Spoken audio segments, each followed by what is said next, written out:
है और स्टेटमेंट की फॉर्म में क्वेश्चन आया। मैंने बताया था कि फ्राइडे सैटरडे क्लास नहीं हुई थी, सैटरडे शायद नहीं हुई थी ना, फ्राइडे थर्सडे और फ्राइडे तो मैंने ली थी। तो चलो क्वेश्चन पे आ जाते हैं, देख लेना आप, चैनल पे होगा। तो देखते हैं कि पहला क्वेश्चन जो है वो इनिबिशन से आया था, ठीक है। एंजाइम इनिबिशन से मैंने बोला था कि Km Vmax की वैल्यू डायरेक्टली पूछ लेगा, या तो कि कॉम्पिटिटिव इनिबिशन में क्या होता है कि Km किस तरीके से चेंज होता है, Vmax किस तरीके से चेंज होता है, नॉन कॉम्पिटिटिव में क्या होता है, अनकॉम्पिटिटिव में क्या होता है, ठीक है। या मैंने बोला था कि स्टेटमेंट की फॉर्म में आया, तो देखो स्टेटमेंट की फॉर्म में आया। तो देखते हैं क्वेश्चन में क्या है कि हमें स्टेटमेंट बताना है जो सही नहीं है, ठीक है। तो पहला स्टेटमेंट अगर आप देखो तो लिखा हुआ है in competitive inhibition the substrate and inhibitor compete for the same active site. बिल्कुल सही बात है, because the substrate and inhibitors are the analog, that's why they compete for the same active site of the enzyme। तो बिल्कुल सही बात है पहला, ठीक है। उसके बाद लिखा है कि addition of large number of substrate to an enzyme cannot overcome uncompetitive inhibition। तो uncompetitive inhibition में हम लोग जानते हैं कि जब हमारा एंजाइम है और एंजाइम और इनिबिटर अलग अलग साइट्स पे बाइंड करते हैं, चाहे वो एंजाइम हो और चाहे वो इनिबिटर और सबस्ट्रेट हमारे अलग अलग एक्टिव साइट पे बाइंड, अलग अलग साइट्स पे बाइंड करते हैं, ठीक है, एंजाइम की, ठीक है। तो इनहिबिटर केवल और केवल क्या कर सकता है, डिस्टॉर्ट करता सकता है एक्टिव साइट को, ठीक है। बट हम ये कहें कि सबस्ट्रेट को बहुत ज़्यादा बढ़ा दो तो ऐसी कोई चीज़ नहीं होती, बिकॉज ये चीज़ या तो नॉन कॉम्पिटिटिव के केस में सही है या कॉम्पिटिटिव के केस में सही है, ठीक है, सबस्ट्रेट अमाउंट को बढ़ाने वाली बात, ठीक है। तो कहीं ना कहीं ये ऑप्शन भी बिल्कुल सही बात है, ठीक है। लास्ट ऑप्शन देख लेते हैं, in non competitive inhibition Km of an enzyme for it substrate remain constant as the concentration of inhibitor increases. ये भी बात बिल्कुल सही है, ठीक है। तो गलत ऑप्शन केवल एक ही बचा, a transition state analog in enzyme catalyse reaction increases the rate of product formation. तो देखो ट्रांजिशन स्टेट एनालॉग भी क्या होता है, it also behaves like an inhibitor, ठीक है। तो अगर ट्रांजिशन स्टेट एनालॉग अगर एंजाइम कैटालाइट रिएक्शन में अगर आएगा तो obviously it behaves like an inhibitor, so it will decrease the rate of product formation, ठीक है। So the C answer will be the correct answer, because यहाँ पे wrong पूछा है, so C will be the correct answer, okay. सब बात सभी लोगों को समझ में आई? बोलो भाई, बोलो भाई, सब लोगों को समझ में आई बात? बोलो बोलो बोलो, सही है, ठीक है ना, आता है ना सब लोगों को? ओके, ठीक है। हाँ निशा, गुड मॉर्निंग। सो इतनी बात क्लियर है, ठीक है। आगे बढ़ते हैं, नेक्स्ट क्वेश्चन हम लोग देख लेते हैं कि नेक्स्ट क्वेश्चन क्या पूछा है। Good morning Rupali. सो अगला क्वेश्चन जो है वो हमारा किससे है, प्रेंडेल्ट नंबर से है। ये भी एक तरीका का क्या है, जैसे हमने रेनॉल्ड्स नंबर देखा था, हमने डैमकोलर नंबर देखा था, हमने पेकलेट नंबर देखा था। डैमकोलर नंबर एंड पेकलेट नंबर हमने कहाँ पढ़े थे, जब मैंने स्टेरिलाइजेशन, कॉन्टिन्यूस स्टेरिलाइजेशन जब पढ़ाया था क्लास में। तो जो क्लास के बच्चे हैं वो जानते होंगे बहुत अच्छे से कि पेकलेट नंबर है। हाँ मणिकांता, गुड मॉर्निंग। तो ये क्या है, एक तरीके के डायमेंशनलेस नंबर्स हैं, ठीक है। तो प्रेंडेल्ट नंबर कहाँ डिफाइंड होता है, जब हम हीट ट्रांसफर के बारे में पढ़ते हैं तब प्रेंडेल्ट नंबर डिफाइंड होता है। तो बेसिकली प्रेंडेल्ट नंबर पूछा था कि प्रेंडेल्ट नंबर क्या होता है, तो प्रेंडेल्ट नंबर का जो फॉर्मूला होता है वो हमारे पास है Cp mu B upon KFB, ठीक है। और प्रेंडेल्ट नंबर हमारा बेसिकली रिप्रेजेंट करता है क्या, इसको हम लोग क्या बोलते हैं, ये हमारा मॉलिक्यूलर मोमेंटम होता है, मोमेंटम होता है, या इसी को हम मोमेंटम के साथ साथ डिफ्यूसिविटी भी बोलते हैं, बिकॉज क्योंकि डिफ्यूजिबिलिटी भी डिफाइन सेम ही बात है, या तो मोमेंटम बोल दो या डिफ्यूजिबिलिटी बोलो, ठीक है। और अपॉन में क्या आता है, थर्मल डिफ्यूजिबिलिटी। तो टेंशन लेने की बात नहीं है, परेशान मत होना, पढ़ाएंगे, जब पढ़ाएंगे हीट ट्रांसफर तो उसमें बताएंगे थोड़ा सा, ठीक है, ठीक है। अभी तक हीट ट्रांसफर से बहुत ज़्यादा कुछ क्वेश्चन नहीं पूछा गया है, केवल और केवल प्रेंडेल्ट नंबर पूछा है। तो हम लोग एक बार थोड़ा सा आपको मैं टच करवा दूंगा वो चीज़, ठीक है, तो परेशान नहीं होना। तो डायरेक्टली यहाँ पे क्या बोला है कि the Prandtl number represent the ratio of the molecular momentum and thermal diffusivities. Doran second edition पढ़ोगे जाके हीट ट्रांसफर का चैप्टर मिल जाएगा, साफ साफ ये लाइन एज इट इज लिखी हुई है और ये डोरॉन से ही मैंने एज इट इज लाइन निकाली है, ठीक है।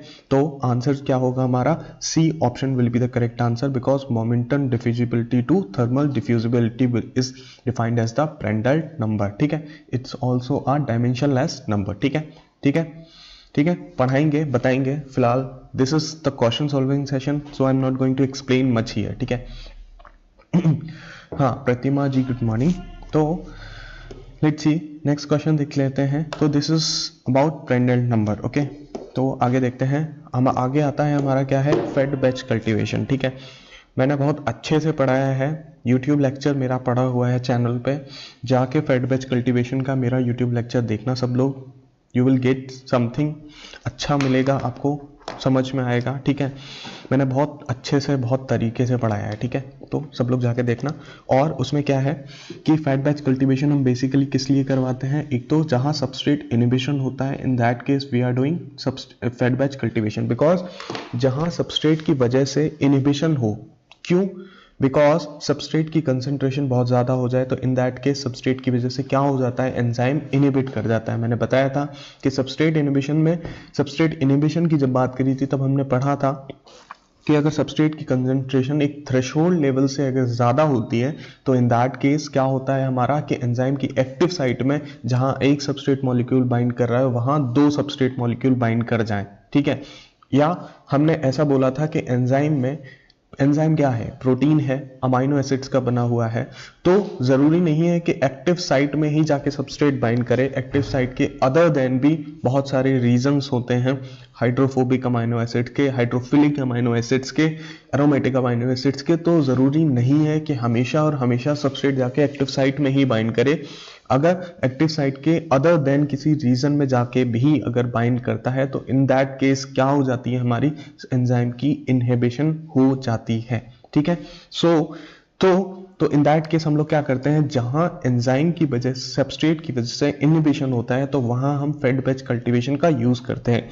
ऑल्दो हम लोग फेड बैच कल्टीवेशन में बहुत अच्छे से ये जानते हैं कि हम क्या करते हैं कि पर्टिकुलर टाइम पीरियड्स पे, टाइम इंस्टेंट्स पे हम लोग रिएक्टर को क्या करते रहते हैं, फेड करते रहते हैं सबस्ट्रेट कंसंट्रेशन के साथ। जो भी लिमिटिंग सबस्ट्रेट हो या लिमिटिंग न्यूट्रिएंट हो उससे क्या करते रहते हैं, कंटिन्यूअसली फेड, वो क्या करते हैं टाइम पीरियड पे, कुछ टाइम पीरियड पे फेड करते जाते हैं रेगुलर इंटरवल्स पे, ठीक है। तो दैट्स वाई, तो वही लिखा हुआ है स्टेटमेंट्स में दिया गया है कि प्रोसेस विद सबस्ट्रेट इनहिबिशन, बिल्कुल सही बात है, जहां इन सबस्ट्रेट इनहिबिशन होता है वहां हम यूज करते हैं। प्रोडक्ट इनहिबिशन का ऐसा, इसका कोई मतलब नहीं है, प्रोसेस विद प्रोडक्ट इनहिबिशन ऐसा कुछ भी नहीं है, ये गलत है बिल्कुल, ठीक है। उसके बाद high density cultivation, yes obviously substrate inhibition की जब सबस्ट्रेट इनहिबिशन की वजह से हमने फेड बैच यूज किया तो इसमें हाई पर्टिकुलर टाइम इंस्टेंट पे जब आप लिमिटिंग सबस्ट्रेट को बार बार फेड करते रहोगे तो सेल की ग्रोथ क्या होगी, बहुत अच्छी होगी, ठीक है। तो इसीलिए हाई सेल डेंसिटी भी मिलती है। तो कौन कौन से ऑप्शन करेक्ट होंगे, B and R will be the correct answer, सही है ना, हाँ B will be the correct answer.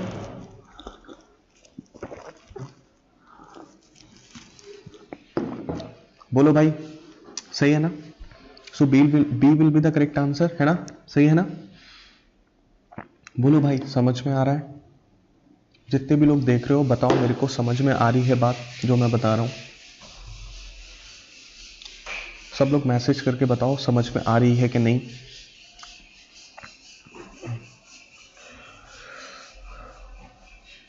बोलो बोलो बोलो, मैसेज करके कोई तो बताओ यार कि समझ में आ रही है ना बात, ओके ठीक है। तो नेक्स्ट देखते हैं हम लोग, आगे देखते हैं। हाँ नेक्स्ट क्वेश्चन जो है वो फिल्ट्रेशन से है, ठीक है। मैंने बोला था कि अब धीमे धीमे नई नई चीज़ें पूछी जाने लगी हैं। अभी तक स्टेरिलाइजेशन जब भी पूछा जाता था तो कहाँ से क्वेश्चन आता था, बैच स्टेरिलाइजेशन से क्वेश्चन पूछा जाता था, ठीक है। स्टेरिलाइजेशन में और मेथड्स होते हैं, फिल्ट्रेशन होता है, हमारा एक्सरेज होती हैं, बहुत सारी हाँ ओके ठीक है, या प्रिया, गुड मॉर्निंग प्रिया।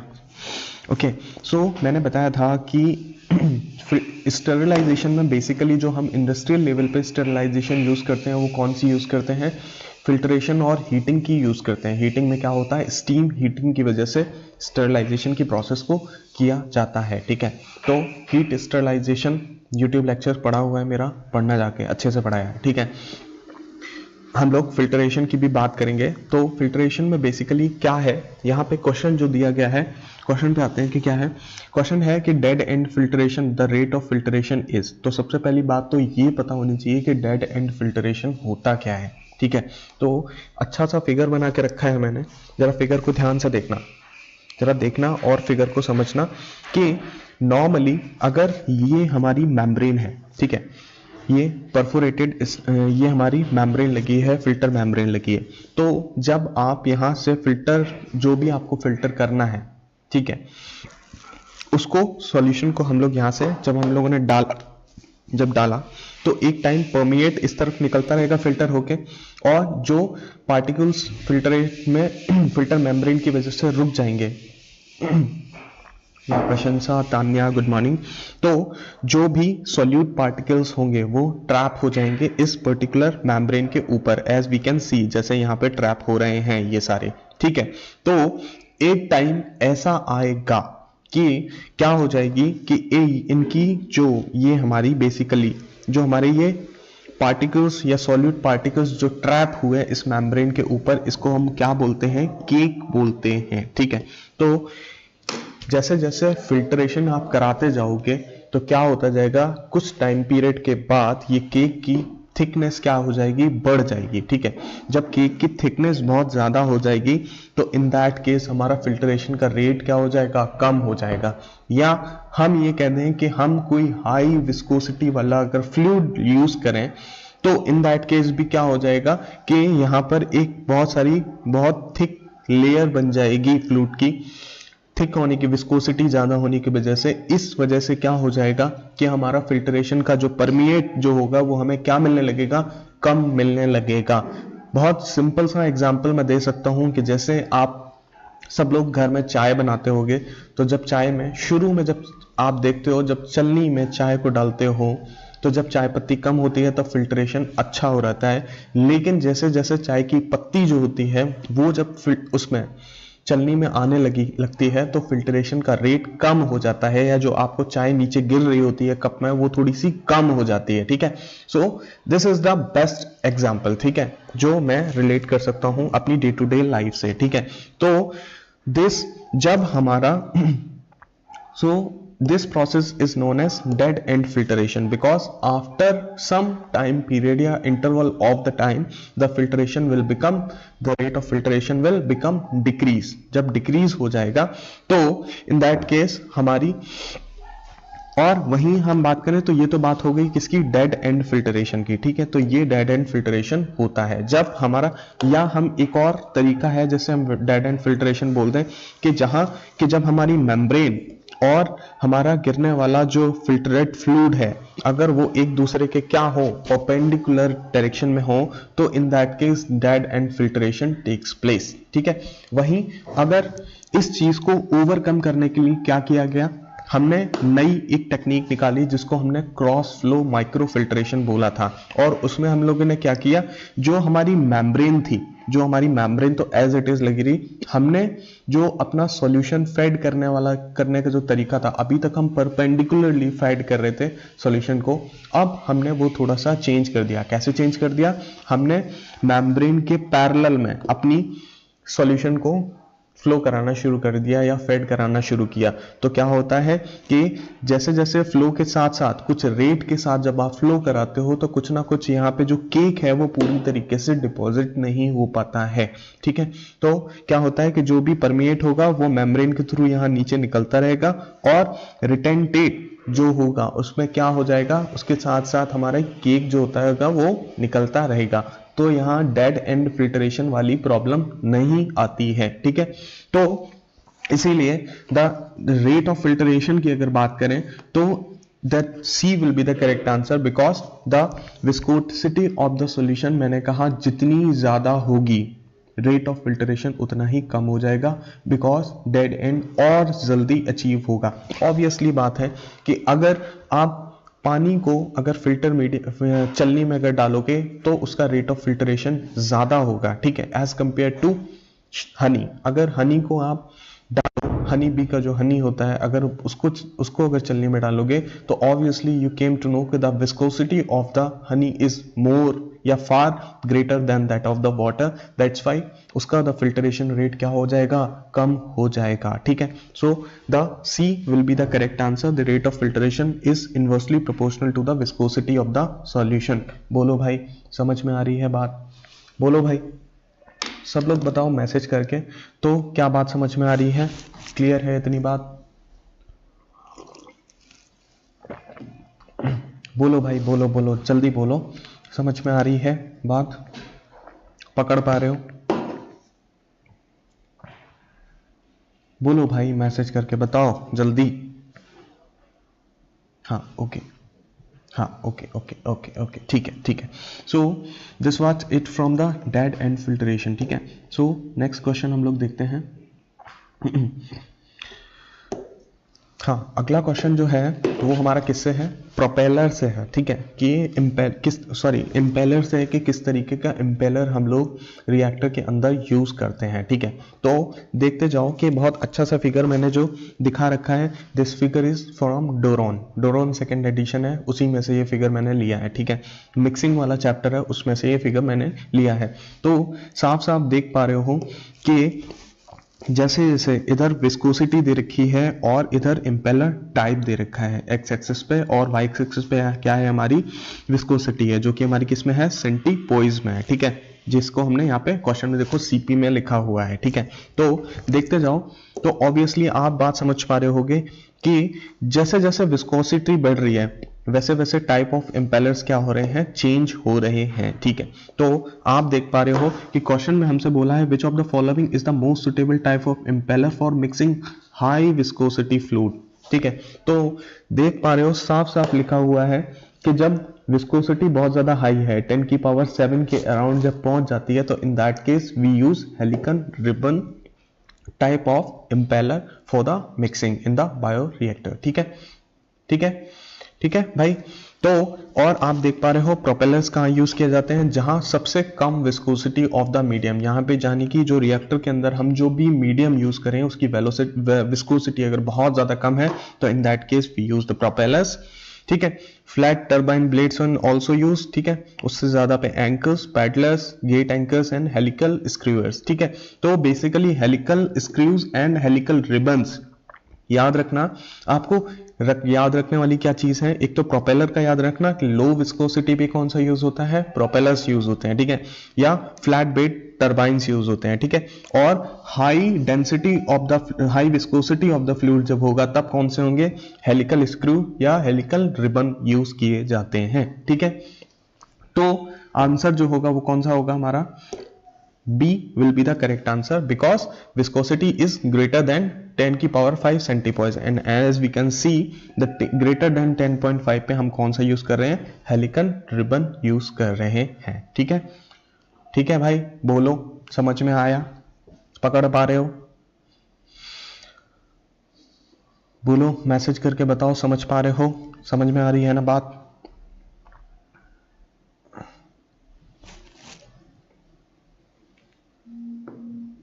हाँ नहीं, फ्लूइड वाला चैप्टर नहीं है, मिक्सिंग वाला चैप्टर है, ठीक है, मिक्सिंग एक चैप्टर दे रखा है, ठीक है, उसमें है ये, ठीक है।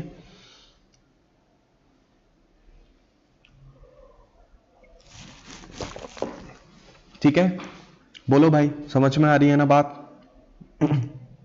हाँ ठीक है ओके। तो this was from the mixing chapter था, या स्केल अप कह दें, कुछ भी कहते हैं, एक ही बात है, ठीक है। तो ये बहुत आसान सा क्वेश्चन था, ठीक है। थ्योरेटिकल क्वेश्चन ऐसे ही आते हैं, बहुत आसान से आते हैं, बहुत ज्यादा टफ नहीं आते हैं, ठीक है। तो नेक्स्ट क्वेश्चन पे आ जाते हैं, देख लेते हैं नेक्स्ट क्वेश्चन क्या है। तो अगला क्वेश्चन जो है वो हमारा फिर से किससे है, सेल ग्रोथ से है, ठीक है। मैंने न जाने कितने बार ये बहुत अच्छे से पढ़ा दिया है, सब लोगों को आता भी होगा, ठीक है। और ये हमने क्लास में भी जब मैंने पढ़ाया था तब मैंने सॉल्व करवाया था, क्लास के बच्चे जान रहे होंगे, ठीक है, जो भी हैं।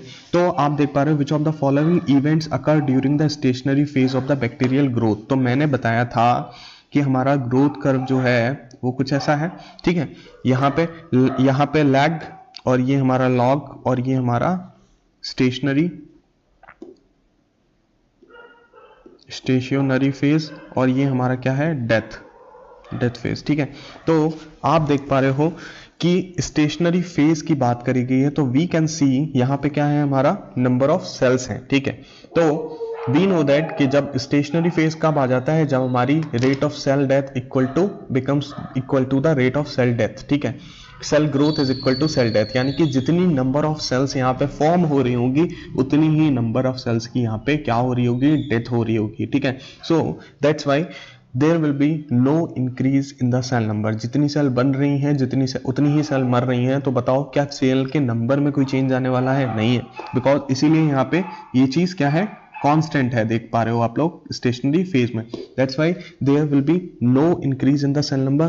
This is the correct answer for the stationary phase, या ओके।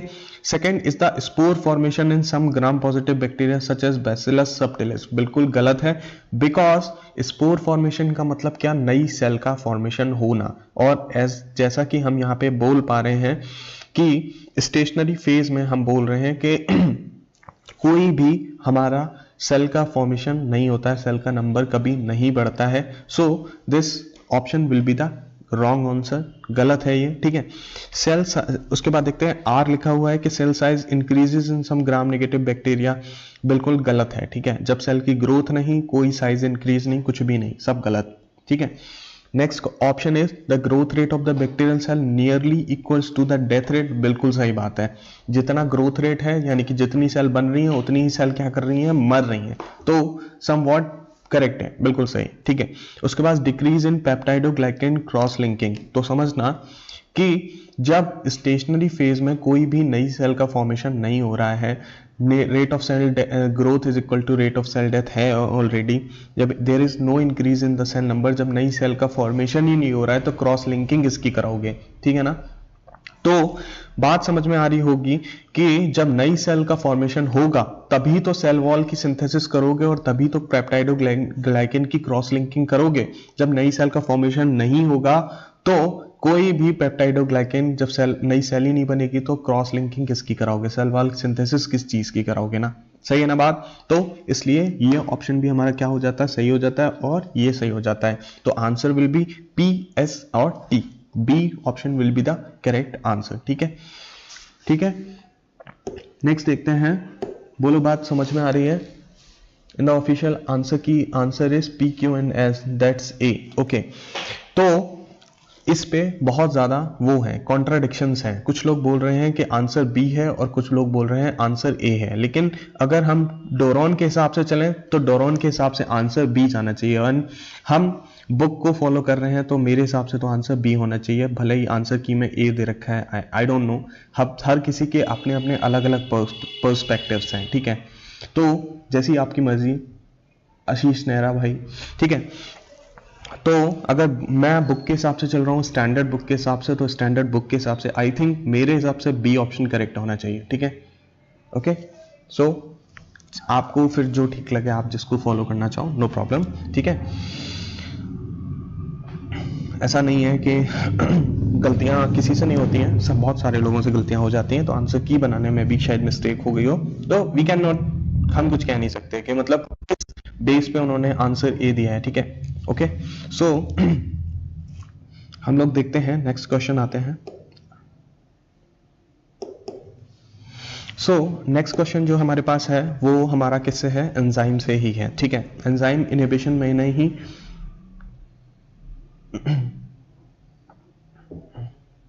हाँ। तो till this spore formation in stationary phase no nutrients, yeah, that's what I am telling na Manikanta, that's what I am telling कि there will be no spore formation as there is nutrient की exhaust हो चुका है, substrate exhaust हो चुका है, then there will be no new cell formation takes place in the stationary phase, that's what I am saying, okay। So next question पे आ जाते हैं। In the assay of the type 2 dihydroquinase of the molecular mass, हमारे पास enzyme दे रखा है, Vmax की value दे रखी है हमसे, और हमें एंजाइम की कॉन्सेंट्रेशन दे रखी है और Km की वैल्यू दे रखी है हमसे, Kcat/Km यानी कि एफिशिएंसी ऑफ द एंजाइम को पूछा गया है। ठीक है, तो हमें और सेकेंड मोलर और सेकेंड इनवर्स में पूछा गया है आंसर। ठीक है, तो हमें आंसर सेकेंड में देना है। ठीक है, यानी कि there will be obviously the Vmax of the enzyme is given in micromole per minute, then we have to change that into the mole per second में चेंज करना है उस चीज को। ठीक है, तो सबसे पहले देख लेते हैं, मैंने बोला था कि हमें क्या दे रखा है, हम वो एक बार लिख लेते हैं। ठीक है, तो हमारे पास मॉलिक्यूलर वेट ऑफ एंजाइम दे रखा है। अगर मॉलिक्यूलर वेट ऑफ एंजाइम की हम बात करें तो हमें दे रखा है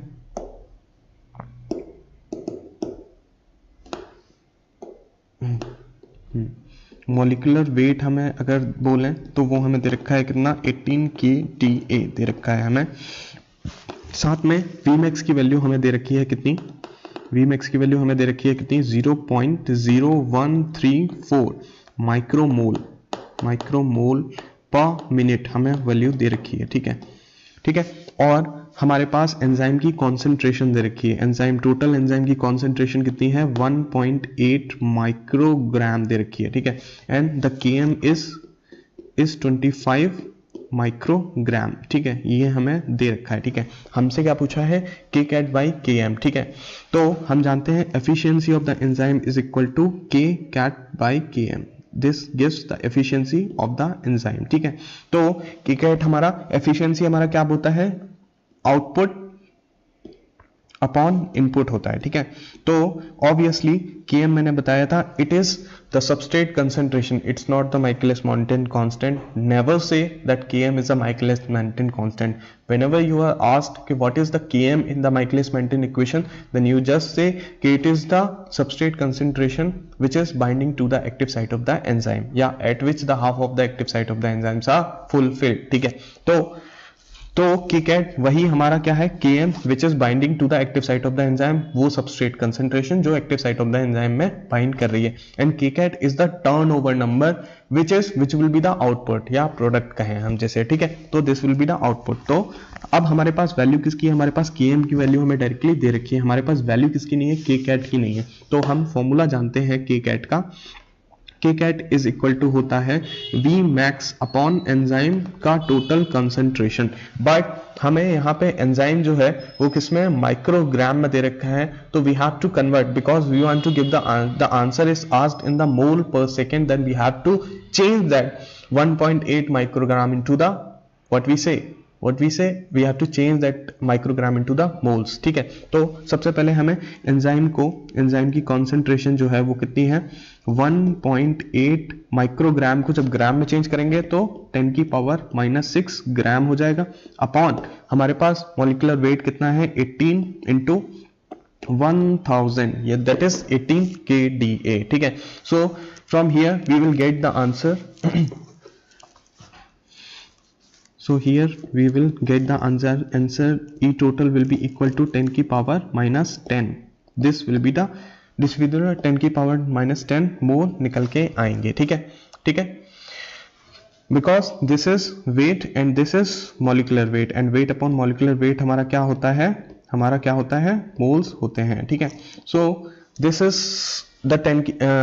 the enzyme concentration that will be present. ठीक है, तो अब हमारे पास Vmax की वैल्यू कितनी है, हमारे पास Vmax की वैल्यू है 0.0134। ठीक है, then we have to change that 0.0134 into the mole, तो मोल में जब कन्वर्ट करेंगे तो कितना करेंगे, 10⁻⁻6, बिकॉज माइक्रोग्राम दे रखा है। Also we have to divide this 0.0134 into 10⁻�6, तो ये तो माइक्रोमोल से मोल में हो गया। ठीक, अब हमें आंसर देना है किसमें, सेकंड में, तो we have to change that minute into the second, then we have to divide by the 60 से हम इसको डिवाइड करेंगे, and also it will be multiplied, तो ये हो गई Vmax की वैल्यू, और एंजाइम टोटल की वैल्यू कितनी निकाली, 10⁻⁻10 हमने निकाला। ठीक है, तो यहां से क्या निकल के आएगा, Kcat की वैल्यू निकल के आएगी। जरा सब लोग सॉल्व करो और मेरे को बताओ कि यहां से Kcat की वैल्यू क्या आनी चाहिए, बताओ भाई बताओ, अगर यहां से हम के कैट की वैल्यू को अगर सॉल्व करें तो वो क्या आएगा?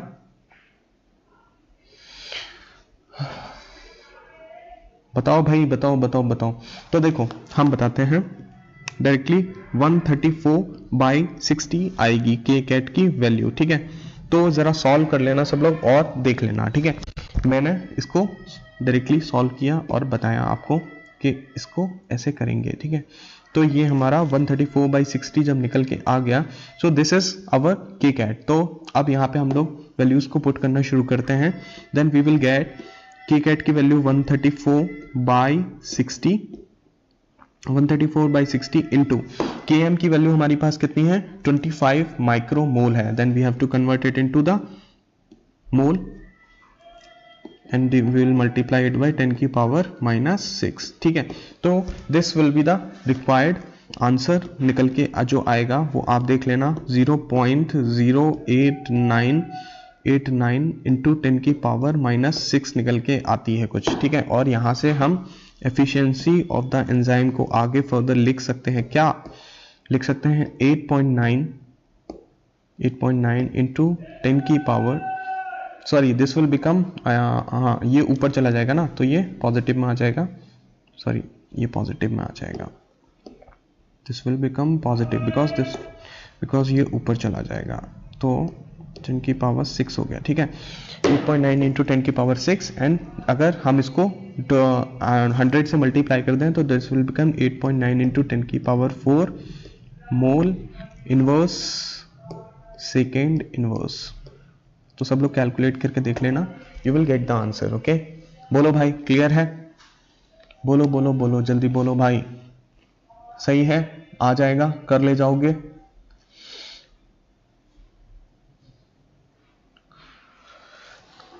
बोलो भाई जल्दी बोलो, समझ में आ रही है ना बात? क्लियर है? कर ले जाओगे? अरे बोलो, हाँ हाँ ओके ठीक है। सो नेक्स्ट क्वेश्चन पे आते हैं। तो this was from the enzyme inhibition से क्वेश्चन था, ये बहुत आसान सा था, ठीक है। जस्ट के कैट बाई के एम पूछा था और हमें के कैट का फॉर्मूला पता होना चाहिए और एफिशिएंसी का फॉर्मूला पूछा है। Efficiency is K cat by K M and K cat का formula turnover number is equal to V max upon enzyme total, ठीक है। तो नेक्स्ट क्वेश्चन देख लेते हैं कि नेक्स्ट क्वेश्चन किससे आएगा। नेक्स्ट क्वेश्चन जो है वो हमारा किससे है? The empirical formula for the biomass is unknown for the unknown organism is this, ठीक है। To grow the organism ethanol and ammonia are used as the carbon sources respectively assume no product formation other than the biomass to produce 1 mole of biomass from 1 mole of ethanol the number of moles of oxygen required will be। तो देखो सबसे पहले जब इस तरीके के question आए तो हमें क्या करना आना चाहिए? हमें सबसे पहले उसकी इक्वेशन लिखनी आनी चाहिए। तो हम देख पा रहे हैं कि हमें सबसे पहले कार्बन सोर्स क्या दे रखा है? Ethanol and ammonia are used as the carbon source, directly बोला गया है। तो लिखो, अगर इक्वेशन हम लिखें C2H5OH plus we can write A of O2 moles of O2 and B of NH3 because ammonia is used as the carbon source, ठीक है। और मैंने बोला था कि अगर क्वेश्चन में बोला जाता है कि ammonia is used as the carbon source, बहुत अच्छी बात है। अगर यही कोई और नाइट्रोजन सोर्स बोल रखा होता then we have to consider that particular nitrogen source. And अगर क्वेश्चन में कभी भी कोई भी नाइट्रोजन सोर्स के बारे में इंफॉर्मेशन ना दी जाए या ना कहा जाए कि नाइट्रोजन सोर्स क्या है, तो by default we will use NH3 as the nitrogen source because किताब डोरन में साफ साफ ये बात लिखी है कि अगर ना बोला जाए then default we have to use nitrogen source as ammonia, ठीक है। बट यहाँ पे बोला गया तो बहुत अच्छी बात है, ठीक है। तो यहाँ पर स्टोइकोमेट्रिक कोफिशिएंट CH 1.8 O 0.5 है, N 0.2 है, 0.2 है plus D of CO2 plus E of H2O. So this will be the required information for this question because this represent the carbon source, ठीक है। Carbon source, this is nitrogen source, ठीक है। और ये हमारा क्या है? ये हमारा क्या दे रखा है? बायोमास दे रखा है, ठीक है। बायोमास दे रखा है, ठीक है। As in the question it is said कि assume no product formation other than biomass, तो हमने देखो कोई भी प्रोडक्ट फॉर्मेशन वाला टर्म नहीं इंक्लूड किया है। अगर प्रोडक्ट फॉर्मेशन भी हो रहा होता है then we have to add F as a stoichiometric coefficient and product जो भी होता, लेकिन यहाँ पे जब किसी भी प्रोडक्ट फॉर्मेशन की बात नहीं करी गई है तो हम कोई भी प्रोडक्ट फॉर्म नहीं कर रहे हैं इस इक्वेशन में। अब हमें निकालना है, ये बोला गया है कि 1 मोल इथेनॉल का अगर यूज कर रहे हैं तो 1 मोल हमारा बायोमास फॉर्म हो रहा है, यानी कि हमें सी की वैल्यू डायरेक्टली बोली गई है। लेकिन हमने जब बताया था कि हमें जब ऑक्सीजन की निकालनी है, number of moles of oxygen निकालने हैं, तो दैट इज हमने थ्योरेटिकल ऑक्सीजन डिमांड का फॉर्मूला बताया था आपको, थ्योरेटिकल O2 डिमांड का फॉर्मूला बताया था, जिसको हम लिखते थे क्या, A, ठीक है। Because A is the stoichiometric coefficient and stoichiometric coefficient represents the moles, ठीक है। तो theoretical oxygen demand का फॉर्मूला मैंने बताया था, जरा देख लेना जाके, YouTube लेक्चर में पढ़ाया है। 1/4 will be equal to available electrons in substrate and minus available electrons in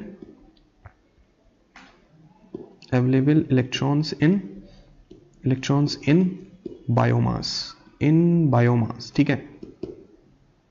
और अगर प्रोडक्ट फॉर्मेशन भी हो रहा होता तो वहां पे और माइनस करते और लिखते क्या, अवेलेबल नंबर ऑफ, यहां पे और लिखते available number of electrons in the product formation, but लेकिन कोई भी प्रोडक्ट फॉर्मेशन नहीं है, सो केवल यही 2 टर्म आएंगे फॉर्मूले में only, so we can write 1/4, ठीक है। So available number of electrons in the substrate, how we can calculate the available number of electrons मैंने बताया है, ठीक है। देखना कैसे, फिर भी बता देता हूं कि valency factor into the multiplied by the number of atoms, ठीक है। तो सबसे पहले कार्बन की वैलेंसी हम जानते हैं, वैलेंस शेल में इलेक्ट्रॉन्स कितने होते हैं, 4, ठीक है।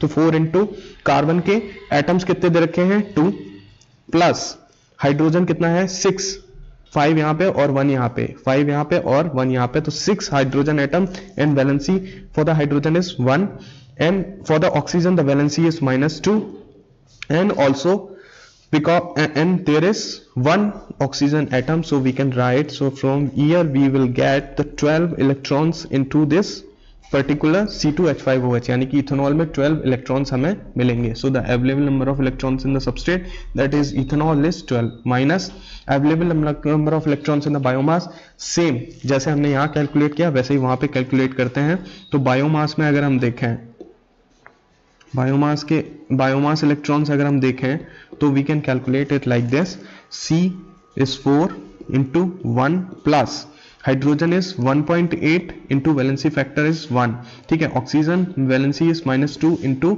into 0.5, ऑल्सो नाइट्रोजन की वैलेंसी -3 into 0.2, ठीक है। So from here we will calculate the valency and we will get the number of electrons in the biomass will be, पूरा कैलकुलेट करोगे तो 4.2 के समथिंग निकल के आएगा, ठीक है। तो यहां से 4.2 को हमने पुट कर दिया, ठीक है।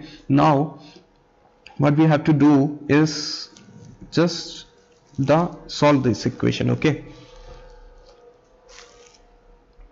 Just solve this equation, you will get the answer, ठीक है। 1/4 and 12 minus 4.2, that will be equal to 7.8 something आएगा, I think that will be equal to 7.8 divided by 4.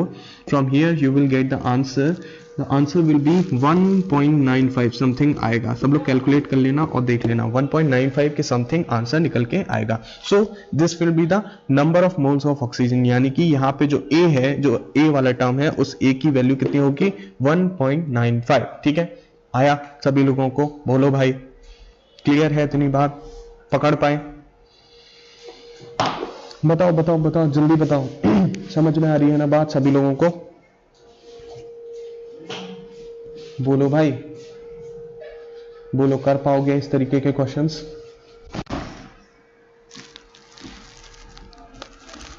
बोलो भाई, बोलो बोलो बोलो, just a minute, just a minute.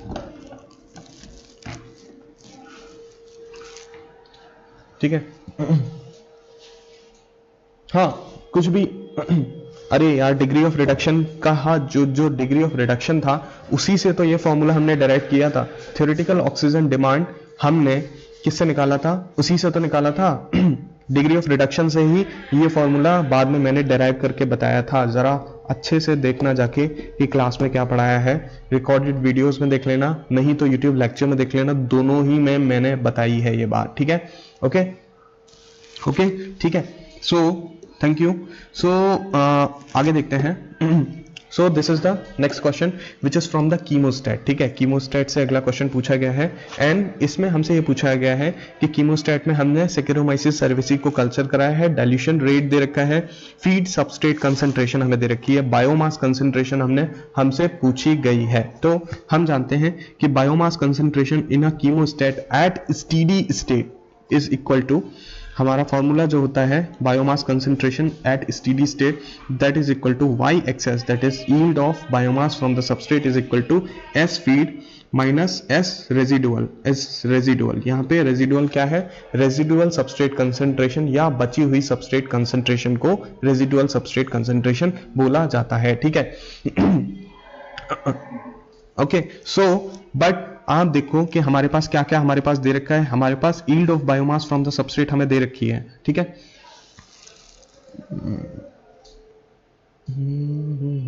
हाँ ठीक है, तो yield of biomass from the substrate is given. ठीक है, हमारे पास फीड सबस्ट्रेट कंसंट्रेशन भी दे रखी है, बट हमारे पास क्या नहीं है, रेजिडुअल सबस्ट्रेट कंसंट्रेशन हमारे पास नहीं है, बट उसके लिए एक्स्ट्रा इंफॉर्मेशन हमें दे रखी है। ऑल दो हम लोग जानते हैं कि जब लिमिटिंग जो रेजिडुअल सबस्ट्रेट कंसंट्रेशन है उसको हम क्या बोलते हैं, also that is called as limiting substrate. And limiting substrate के लिए इक्वेशन हमारी क्या होती है, मोनोड इक्वेशन होती है which is equal to mu is equal to mu max S upon K S plus S. ठीक है, and also in a chemostat at steady state mu that is the specific growth rate of the cell is also equal to the dilution rate। मैंने बहुत अच्छे से भी ये चीज भी बताई है, पढ़ लेना जाके YouTube लेक्चर में कि how mu equal to यानी कि specific rate of the growth is equal to the dilution rate कैसे होता है at steady state पे।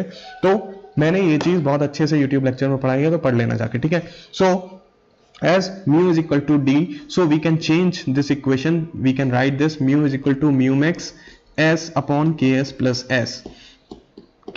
s, and where s is residual substrate concentration in this particular equation। and from now अब यहां से हम क्या किसकी वैल्यू को कैलकुलेट कर लें, sr की अगर वैल्यू को कैलकुलेट करते हैं then we will, अगर sr के लिए हम इस इक्वेशन को सॉल्व कर लें then we will get the equation dks upon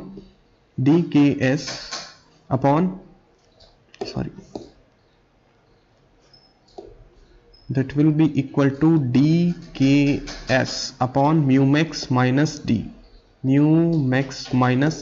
so this will be the required information for the residual substrate। so we can put this value here because हमें mu max की value हमारे पास है, ks की value हमारे पास है। ठीक है, तो we can use this equation and also हमारे पास dilution rate की भी वैल्यू दे रखी है, so we can use this SR की ये वैल्यू हम यूज कर सकते हैं और इसको चेंज कर सकते हैं। तो now the equation will become yxs sf minus dks upon mu max minus d।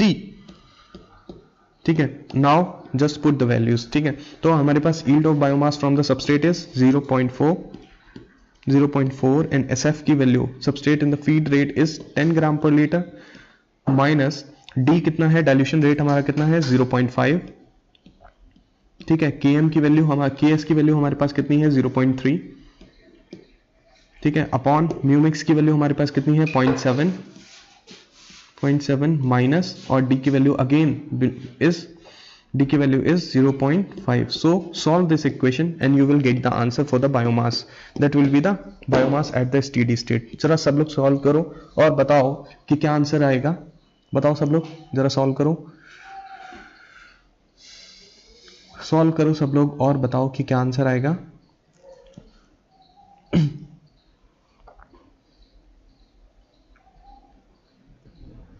आया किसी का आंसर, बताओ जल्दी बताओ, किसी का आंसर आया?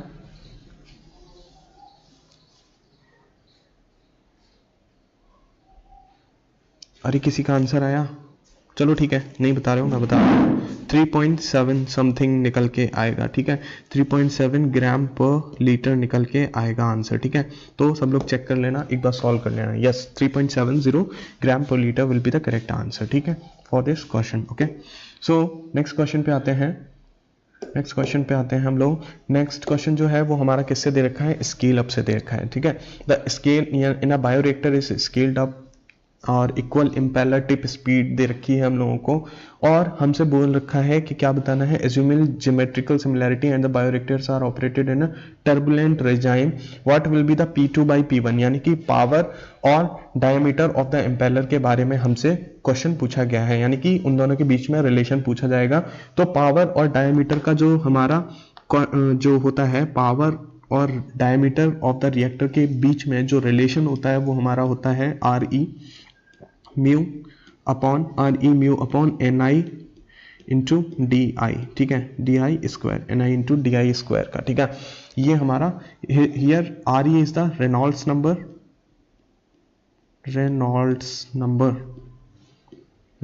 Number and mu is the viscosity of the fluid, viscosity, NI is the impeller tip speed,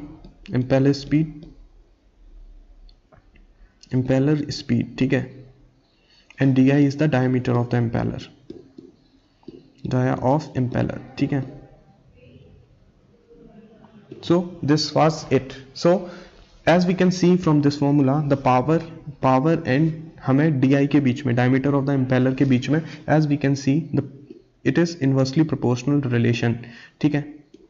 So from here we can calculate the P1 upon P2, अगर रेशियो अगर निकालना है P1 upon P2 तो we can write D2 upon D1 because there is inverse relation, ठीक है।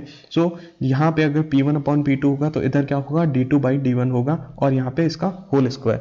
But the answer is, but यहाँ पे बहुत सारे लोग गलती करके क्या आएंगे कि हमसे ये पूछा गया है कि P2 अपॉन P1 की वैल्यू बताओ। तो P2 अपॉन P1 की वैल्यू जब हम कैलकुलेट करेंगे तो हम क्या लिख देंगे यहाँ पर, जब यहाँ पे P2 अपॉन P1 हो जाएगा तो यहाँ पर D1 अपॉन D2 हो जाएगा, और ये वैल्यू क्या हो जाएगी, स्क्वायर हो जाएगी। अब बता दो कि कौन सा आंसर सही होगा। ऑप्शन चेक कर लो। सेकंड आंसर यानी कि B answer will be, the first answer will be the correct answer, first answer will be the correct answer, D1 upon D2 का whole square will be the correct answer, ठीक है। बोलो भाई, clear है, आ रही है बात समझ में? बोलो भाई, बोलो जल्दी बोलो बताओ, आ रही है ना बात समझ में? क्लियर है, इतना बात हो जाएगा? बताओ सब लोग, मैसेज करके बताओ कि आ रही है बात समझ में।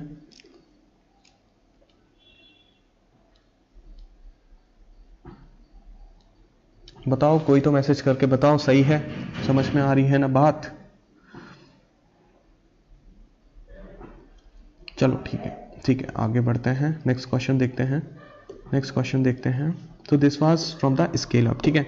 तो नेक्स्ट क्वेश्चन जो है वो हमारा किससे है, decimal reduction time of the bacterial spores is 23, ठीक है, ये हमें दे रखा है, ठीक है। डेसिमल रिडक्शन टाइम का अगला जो हमारा जो क्वेश्चन है बेसिकली ये कहाँ से दे रखा है, स्टेरिलाइजेशन से दे रखा है, ठीक है, बैच स्टेरिलाइजेशन से दे रखा है, ठीक है। तो हम जानते हैं कि हमें बैच स्टेरिलाइजेशन का फॉर्मूला हमें बहुत अच्छे से पता है कि हमारे पास होता है क्या, ln n1 upon n2 e की power of kd into T, ठीक है, kd इंटू टी। यहाँ पे n1 हमारा क्या है, initial number of cell, n2 is final number of cell, ठीक है, इज इक्वल टू e की power kd into t, that is sorry, okay, we can write it kd into t because we have already used log here, natural log here, so we just write here kd into t, and kd हमारा क्या होता है, death rate constant है, ठीक है, and time हम t for time, ठीक है। तो हमारे पास हमसे पूछा गया है कि the number of cells in the medium after the sterilization, यानी कि हमसे वैल्यू पूछी गई है किसकी, n2 की वैल्यू पूछी गई है, ठीक है। लेकिन हमारे पास क्या है, हमारे पास इनिशियल नंबर ऑफ सेल की वैल्यू है और हमारे पास स्टेरिलाइजेशन टाइम की वैल्यू है विच इज 10 मिनट्स, बट हमारे पास बेसिकली वैल्यू किसकी नहीं है, kd की, तो हम KD को कहाँ से सॉल्व कर सकते हैं, डेसिमल रिडक्शन टाइम हमें दे रखा है बहुत अच्छे से, विच इज जिसको हम डेसिमल रिडक्शन टाइम को हम किससे शो करते हैं, टाउ डी से सॉल्व करते हैं। ठीक है, मैंने पढ़ाया है ये भी। ठीक है, ठीक है, अपने YouTube लेक्चर में ही मैंने इसको पढ़ाया है डेसिमल रिडक्शन टाइम को, तो सब लोग देखना जाके। ठीक है, समझ में आ जाएगी बात। ठीक है, तो डेसिमल रिडक्शन टाइम का फॉर्मूला जो है वो हम लोग जानते हैं क्या होता है, log 10 बाई KD होता है। ठीक है, मैंने बताया था कि डेसिमल रिडक्शन टाइम बेसिकली क्या होता है और ये फॉर्मूला किस तरीके से निकल के आता है। ठीक है, पूरा डेरिवेशन मैंने इसका बताया है। ठीक है, तो ln 10 by KD this is the formula for the decimal reduction time. तो यहाँ से KD की वैल्यू अगर हम डायरेक्टली कैलकुलेट करें, log 10 will be 2.303 and also the decimal reduction time will be 23. so यहाँ से KD की वैल्यू जो निकल के आएगी वो 0.1 के अराउंड निकल के आएगी। ठीक है, now we have the KD value, we have the time, we have the initial number of spore cell, we can calculate N2 from here. so देखो कैसे कैलकुलेट करेंगे N2। अगर यहाँ पे हम N1 लिखें, इसको अगर N2 लिखें और इस नेचुरल लॉग को हटा दें तो वी कैन राइट e की power of KD into T। ठीक है, सो N1 की वैल्यू हमारे पास कितनी है, अब सुनो, अब N1 की वैल्यू जो है वो डायरेक्टली हमें दे रखी है, डायरेक्टली नहीं दे रखी है, वो भी थोड़ी सी इनडायरेक्टली वे में दे रखी है। सो वी हैव टू सी के ये कितने वॉल्यूम में दे रखी है, कितने वॉल्यूम में हमसे पूछी गई है। तो देखो 1 लीटर मीडियम कंटेनिंग 10 की पावर 5 स्पोर्स पर ml, यानी कि देखो 1 ml में 10 की पावर 5 स्पोर्स हैं। ठीक है, ठीक है, 10 की पावर 5 स्पोर्स हैं। ठीक है, तो बताओ कि 1 लीटर में कितने होंगे, तो obviously we will multiply it by 1000 से मल्टीप्लाई करेंगे तो this will be equal to 10 की पावर 8 स्पोर्स निकल के आएंगे जो हमारे 1 लीटर मीडियम में प्रेजेंट होंगे इनिशियली। ठीक है, तो 10 की पावर 8 स्पोर्स को हम लोग यहाँ पर यूज करेंगे, ना कि 10.5 को इनिशियली यूज करेंगे, बिकॉज हमसे रिएक्टर वॉल्यूम कितना दे रखा है, 10 की 1 लीटर दे रखा है। ठीक है, तो इनिशियली जो हमारी सेल्स की वैल्यू आएगी वो कितनी आएगी, 10 की power 8 is equal to we can write N2 and from here e की पावर ऑफ KD की वैल्यू 0.1 और स्टेरिलाइजेशन टाइम कितना है 10 minutes. So from here you will calculate N2 and you will get the N2 की value कितनी आएगी, बताओ भाई सब लोग बताओ भाई कितनी वैल्यू आएगी N2 की, यहां से जरा कैलकुलेट करके बताओ। कैलकुलेट करके बताओ मुझे कि कितनी वैल्यू आएगी। तो देख लेना, मैं बता दे रहा हूं 3.69 इंटू 10 की पावर 7 स्पोर्स निकल के आएंगे। ठीक है, या इसी को हम अप्रॉक्सीमेटली अगर मैथ्स का अप्रॉक्सीमेशन लिखें तो हम इसको लिख सकते हैं 3.7 इंटू 10 की power 7 spores, which will be finally this will be present. okay, ठीक है। सो आई थिंक सभी लोगों को समझ में आ गई होगी बात। ठीक है, तो ये हमारा क्वेश्चन था स्टेरिलाइजेशन से। ठीक है, तो अगर नेक्स्ट क्वेश्चन हम लोग अगर देखें तो नेक्स्ट क्वेश्चन देख लेते हैं कि नेक्स्ट क्वेश्चन क्या था। नेक्स्ट क्वेश्चन क्या है, हाँ, नेक्स्ट क्वेश्चन जो है वो हमारा किससे है, an enzyme convert substrate A to product B at a given liquid feed stream at a flow rate. ठीक है, and the feed substrate concentration is 2, the volume of the continuous stirred tank reactor needed for 95% conversion will be. तो basically हमसे chemostat का question पूछा गया। ठीक है, तो यहाँ से देख पा रहे होगे कि कॉन्सेंट्रेशन अगर हम देखें लिखें,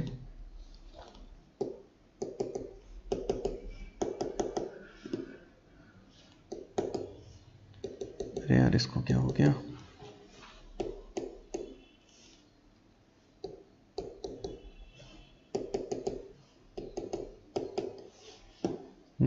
ये काम ही नहीं कर रहा है यार, एनोटेटर काम करना बंद कर दिया। कोई नहीं, एनोटेटर वर्क नहीं कर रहा है यार, मैं लिख नहीं पा रहा हूँ तो मैं आपको ये क्वेश्चन नहीं समझा पाऊंगा। ठीक है, I am so sorry for there is some technical issue I think with the annotator, so the annotator is not working. so ठीक है, कोई बात नहीं, हम लोग नेक्स्ट क्लास में यानी कि मेरा सेशन जो होगा वो अगला सेशन कल होगा। ठीक है, तो हम आज 2016 का पेपर सॉल्व कर रहे थे, ठीक है। ये एक क्वेश्चन बचा हुआ है, ये मैं कल सॉल्व करा दूंगा, ठीक है। तो कल 2017 का पेपर हम लोग सॉल्व करेंगे, साथ ही ये वाला क्वेश्चन भी सॉल्व कर लेंगे, ठीक है।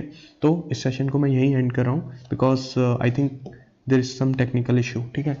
ठीक है, thank you so much for being with me, ठीक है। Bye bye, take care all, and सब लोग अच्छे से पढ़ लेना, यूट्यूब लेक्चर्स जो मेरे पढ़े हुए हैं वो अच्छे से देख लेना, बहुत हेल्प मिल जाएगी, क्वेश्चंस मिल जाएंगे, ठीक है। और देख पा रहे हो कि जो जो मैंने अभी तक पढ़ाया है सारा का सारा वहीं से पूछा गया है, ठीक है। ठीक है, thank you so much for being with me, take care all. कल मिलते हैं, 2017 का पेपर सॉल्व करेंगे at the same time 11:30 AM, okay, bye bye.